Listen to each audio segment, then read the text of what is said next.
Do you have a voice in your head that sounds like a cranky courtroom judge? I do. I call her Judge Judy, and she has opinions about everything. But the problem is she's not actually helping. She's sabotaging my confidence. Today I'm going to show you how to spot your inner judge and how to stop letting her run your life. By the end of this video, you'll understand why your inner judge might be the biggest obstacle standing between you and the life you actually want. So who is your inner judge? Every single one of us does it. It's not some character flaw you have. It's actually a survival mechanism that's gone rogue. Here's how it works. Our brains have what's called a negativity bias. It's hardwired into us from our ancestors who needed to assume every rustling grass could be a tiger ready to attack them.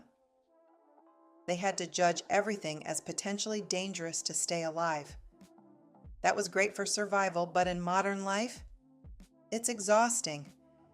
As we grew up, we started using that judgment to make sense of a big, scary, uncertain world. Maybe we got messaging from the adults in our lives about needing to be hard on ourselves. Maybe we watched them judge themselves harshly and learned to do the same. And here's the fascinating part. That voice becomes so automated, we don't even notice it anymore. We just believe it's true. I call my inner judge Judge Judy, and I highly recommend you name yours too. Why? Because it creates the separation where you can actually observe your thoughts instead of being consumed by them. Now you might be thinking, okay, but what's so bad about being hard on myself? Doesn't that push me to be better? Stay with me, because I'm about to show you how your inner judge has one single job, and it's destroying your well-being.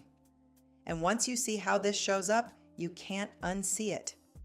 Your inner judge has exactly one job: to find fault. She badgers you for every perceived shortcoming, every mistake, every failure. We're experts at self-bullying, but here's what's wild. Most of us don't stop there. The judge doesn't just criticize us, she judges other people too. She focuses on what's wrong with everyone else, your partner, your coworkers, your friends. And she's the number one source of conflict in relationships. The judge has a distorted lens. She doesn't see clearly. She can't respond with empathy or compassion. And when we're in judgment of ourselves or others, there's no creativity, no curiosity, no compassion. Judge Judy just takes over completely. Let me give you a real example. Let's say you have a conversation with a friend that doesn't go well. Maybe you said something you regret. Your inner judge immediately comes in with, I shouldn't have said that. What's wrong with me? I always mess things up. I have no self-control. Notice all the judgment in there? The shouldn't, the always, the story that something is fundamentally wrong with you. And here's the thing, the judge lies. All of these thoughts, I'm not good enough, I'm not doing it right, something is wrong with me, they're all lies. But we believe them because we've heard them on repeat for so long. So if the judge is lying to us and making us miserable, why do we keep listening? And more importantly, what happens when we let her run the show? That's what I want to dive into next, because the consequences affect every single area of your life. And there are even more concrete tools for quieting your inner judge in my free guide. Be sure to head to my website to get your copy. How the Judge Ruins Your Life. Let me show you what happens when the judge is in charge. Out of all this judgment, whether it's toward yourself, others, or life circumstances, comes a tsunami of negative emotion. Shame, guilt, anxiety, anger. And when you're drowning in those emotions, how do you show up in the world? Let me walk you through it. Let's say you made a mistake at work, sent an email with an error, or forgot an important meeting. Your first thought is, I shouldn't have done that. I'm so stupid. Everyone thinks I'm incompetent. How does that make you feel? Ashamed, anxious. And when you feel ashamed and anxious, what do? You shut down.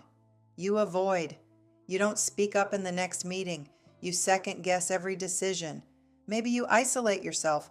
You definitely don't take any risks or try anything new. And what's the result of all that? You actually perform worse. You make more mistakes because you're so in your head. You miss opportunities because you're too scared to put yourself out there. It becomes a self-fulfilling prophecy. Your inner judge said you were incompetent, you felt ashamed, you acted in ways that confirmed it, and now your brain goes, see? I told you, you really are incompetent. This powerful cycle is exactly what I teach in my Mindset Mastery course. This cycle impacts everything: your relationships, your career, your hobbies, your confidence, your happiness.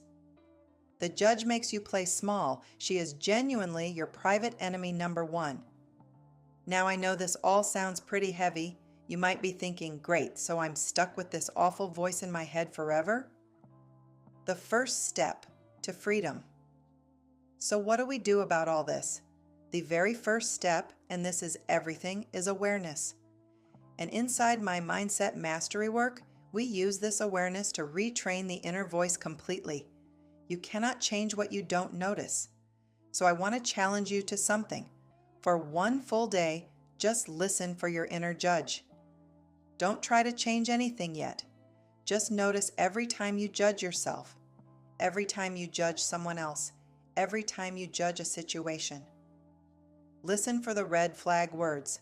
I should, I shouldn't, I always, I never, I have to. These are signals that you're in judgment. And when you hear them, I want you to say out loud, I see you, Judge Judy. Or whatever name you've given your inner judge. The simple act of labeling it creates a pause. It gets you out of your reactive emotional brain and into your thinking brain. Now I have to warn you, when you start doing this, you will be shocked at how often it happens. When I finally started paying attention to this, I couldn't believe how much of my day was spent in judgment of myself and everyone else. But don't judge the judge. Stay curious. Stay fascinated by how often she shows up. Because awareness is the first step to freedom. Once you can see it, you can start to change it. And in my next video, I'm going to walk you through exactly how to quiet the judge and replace her voice with something much kinder. Your inner judge might be loud right now, but she doesn't have to run your life. You have so much more power than you realize. If this resonated with you, please give this video a thumbs up and subscribe for more mindset tools, and drop a comment below.